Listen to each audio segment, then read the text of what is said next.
你多少周了？现在是23 23了，第几个孩子？第一个。你们有什么想法？手术上的难度是不是差很大？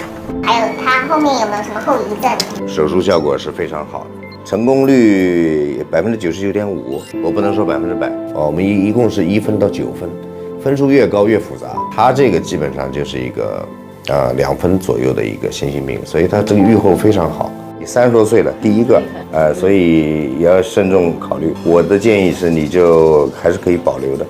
就现在还有点犹豫啊。为什么犹豫？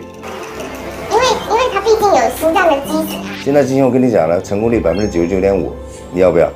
一个是他的健康嘛，第二个就是一些现实，比如说你上幼儿园，他可能有些时候家长会担心啊，他就会跟学校说，学校说完知道他学校也怕，真的会被拒掉。跟正常人一样，听懂了没有？就是那你不需要跟学校报备说他有，我都治好了，我跟他报什么备？那因为我们现在还不知道这个宝宝是男是女，那他以后跟男女有什么关系？他自己以后如果你听我讲，和正常人一样5个字，听懂了没有？现在我理解了，你们两个还没决定要呢，是不是这个问题？对，就是要咨询我们家的意见啊。你想从我这里达到什么答案，你才想生啊？你如果说我即使做了手术了，变成正常人了，我也不想要，我想要一个完整的孩子，你们就不要承认吧。你听我讲完。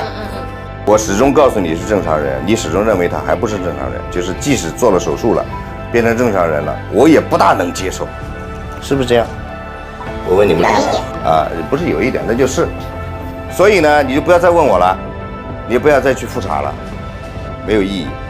什么事跟我微信联系，好不好？好，谢谢。他其实根本就不想要，他就想通过我的印证加强他不想要的理由。但是呢，他又不随他的愿，因为我拼命的觉得好，所以他就拼命的反驳我。